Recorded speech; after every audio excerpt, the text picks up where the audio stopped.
How we doing, everybody here?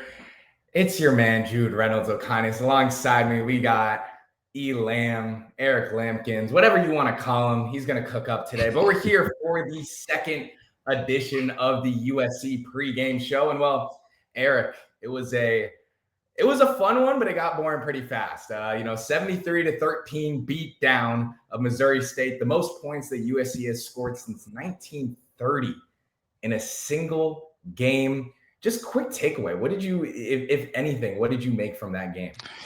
Man, I couldn't tell you the last time I saw a football game without a punt, let alone a USC game that didn't have a punt. There was one turnover. However, USC scored on every single possession. Now, as a proud alum of the institution, I was excited to see that they took care of business. But as a football fan aficionado, I was bored, man. I was miserable in the press box. I mean, it's bad when your second string quarterback is starting the second half, not coming in at the garbage time. I mean, I guess that was garbage time, but coming in at the second half. Hassan Longstreet, he looked pretty well. We'll talk about him a little bit later. But as we do with every show, we got to talk about what happened on this day in USC football history. And we're going to talk about September 6th, because that is game day here for the USC Trojans as they take on Georgia Southern this week. So back in 2014, number 14 USC defeats number 13 Stanford 13-10. This game would snap Stanford's 17-game unbeaten streak at home. And who the coach was? Steve Sarkisian, who is now the Texas head coach. He was there. Cody Kessler was throwing the ball. You had guys like Nelson Aguilar catching passes, Javarius Allen. I mean, these are names that we haven't heard in forever. USC would finish that 2014 season 9-4. They finished 20th in the AP poll, and hell, they won the Holiday Bowl versus Nebraska in a thriller, 45-42. So on this day in USC football history, number 14 USC went up to what used to be a Pac-12 rival and beat Stanford 13-10. Unfortunately, we can't say that anymore, just with how 2025 has gone. And bye Pac-12. We miss you. Rip Pac-12. Rip Pac-12 after dark. Rip everything. Rip Pac-12 associated. We do sincerely miss it. But let's talk about Georgia Southern. Who is USC playing this week? They are part of the Sun Belt Conference. They have 6 FCS national championships. Before I go into their 2025 season, they got a few pro players. One guy you might know. It's Kicker U. It's Kicker U. Yeah. Young Hoku, the Falcons kicker, and then Tyler Bass for the Bills. They also have 2 other cornerbacks, Kendall Vildor, who is the Buccaneers cornerback. They also have Darrell Baker, who's the Titans cornerback. So, it's good to see that a smaller school has representation at the pro level, and that's what Georgia Southern has done. But let's talk about who is running the ship in their 2025 season. So a name that I think a lot of people already know that is coming back to the Coliseum is Clay Helton. He's coming back. He's now been with Georgia Southern for 4 years. He's 20-20 over those. He's 20-20 over those 4 seasons, but he's 0-3 in bowl games in total with Georgia Southern. Sounds about right. The USC coach for 8 seasons. Now I want to talk about this before I go a little bit deeper into Georgia Southern. But I want to bring up this stat. In the first 4 seasons that Clay Helton was with USC, he was 31-17. Now, I'm not pop quizzing anybody here, but Eric, do you know what Lincoln Riley's record was in his first 4 seasons? Yeah, I definitely know this. It's 26-15, I think. 26-14, but close enough. Okay. But, it's funny. The only reason I bring that up is because 4 years into Clay Helton, when he was 31-17, people were calling for his job. People were calling for his head. Sure, we still see it with Lincoln Riley. Oh, don't think people are not calling for Lincoln Riley's job. Lincoln Riley has grossly underperformed. I'm not disagreeing. I was only bringing it up to show evidence of what USC fans they were giving hell to Clay Helton. I'm just giving it to the fans that are Lincoln Riley believers still. We like to think that Lincoln Riley hopefully maybe one day will bring us to promised land, but for right now, when Clay Helton has a better record, you just got to scratch your head a little bit. But this season, Georgia Southern, they're 0-1 to start the season. They lost 42-14 versus Fresno State. They actually allowed 29 unanswered points in that second half. Fresno ran a total they had 527 total yards and also 351 rushing yards along with 5 rushing. Ran all over them. Ran all over him. You know, it almost works out perfectly how that brings me into the first topic of today. Eric, you were at the game, so I'm going to throw this one to you. How did you think, because this was a unit that you had talked about in the show, last week, how do you think the offensive line performed in week 1 to not only protect Maiava, but help the run game? You know what? I'd have to give them a B+/A-. It wasn't perfect. They did give up a sack. They did give up some TFLs. However, the explosives that you saw in the screen game, you saw the versatility. There were pin pulls. There were center tackle pulls.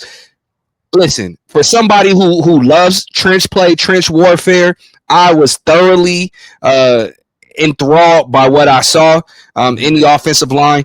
I wrote an article calling them the 5-headed Hydra. I like what I saw. They were supposed to take care of business. They did. Now the competition gets exponentially a little bit better. It improves a little bit more. So let's see what they do against Georgia Southern. Yeah, I think Georgia Southern will almost kind of be a similar situation when also what we saw against Missouri State. But I thought I'm just kind of going off what you're saying, Eric. I thought they looked really good. I mean, once again, the expectations versus a smaller school versus a Big Ten school is obviously very different, and the physicality, especially in the trenches, is where you see that the most. But overall, I mean, Maiava, he wasn't sacked at all. That was Hassan Longstreet that took a sack. Maiava was only pressured 3 times. The run game looked really good. I personally thought they should have gone to it more. I mean, they started the game passing a lot. And I know three consecutive passes to open the game. I know that's a Lincoln Riley special, and I'm going to get to one player that I really want to see more of. But this kind of throws me to that next topic of, this is the final game that USC is going to be playing a smaller school, because next week they're playing a Big Ten opponent. We're talking conference play starting next week for USC. What can you take away from games like this? Obviously this team isn't as good. They're probably not going to be in the college football conversation. But what can you take away truly from a game like this? Great question. I think what we all should be looking at and towards as fans of USC is execution and discipline, not just along the offensive line, but throughout the entire team, all 3 phases. You want to have a disciplined and energetic team doing exactly what it is that they're supposed to do. So that's what I'm watching. Yeah, and I agree. I think it's those small details. Are guys filling the gaps defensively? How are, especially, I mean, that's the big question, right? How are our linebackers and our defensive tackles communicating? That, to me, that's the biggest thing, especially when you get to Big Ten football, when there's a lot more of that run emphasis. But I think the one guy that stood out was a guy like Jayden Maiava. And I know it was against a not as good as a team, but he definitely looked a lot more polished. So what can I take away from a smaller game is say, okay, sure, the opponent's not great, but what are you doing individually? And to be honest, Jayden Maiava wasn't as sporadic in the pocket. He took his time. So that was something I could take away. But I do think, like you said, Eric, and I think like we're both preaching, is those small details of just the small little things. Because once you get to Big Ten play, that's where those small details are going to actually show up on the field, right? When you beat a team 50, 60 points, sure, you're going to think about the win and all that. But let's move on.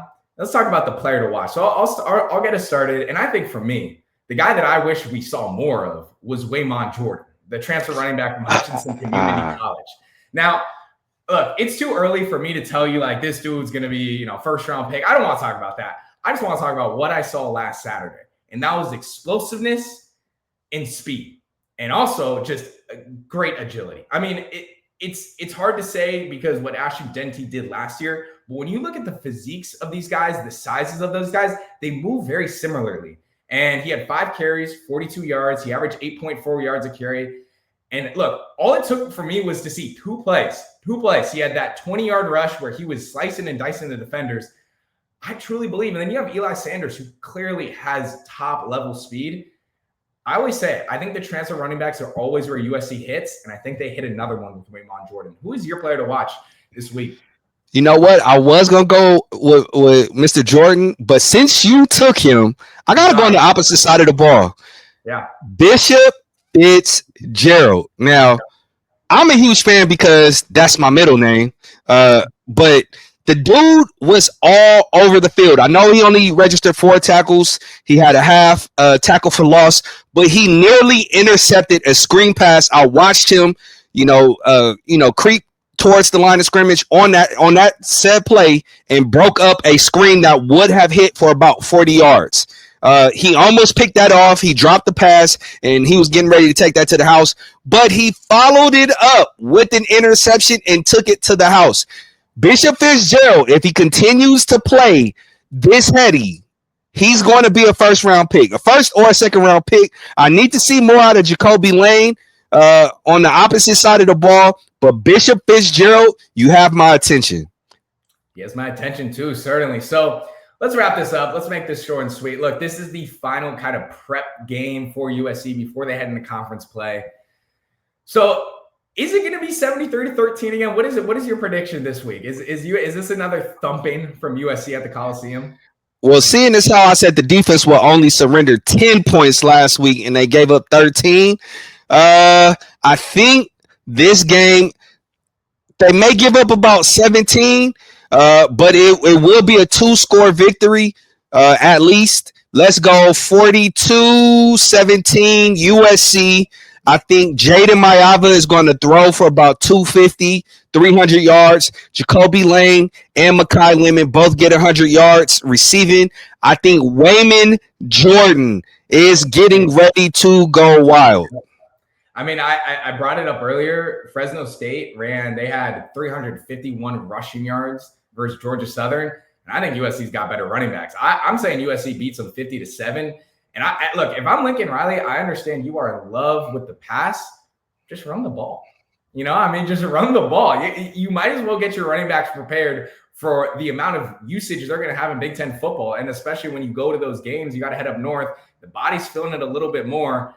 I say prep these running backs for Big Ten play. But that has been all here on the USC Pregame Show. Both me and Eric, we're 1-0 on the season. Hopefully, at least we're 2-0. Once Big Ten plays, the records might change, but at least we can hopefully beat these teams to start the season. As always, he's E. Lamb. I'm Jude Reynolds Ocanius, and this has been your USC Pregame Show Week 2.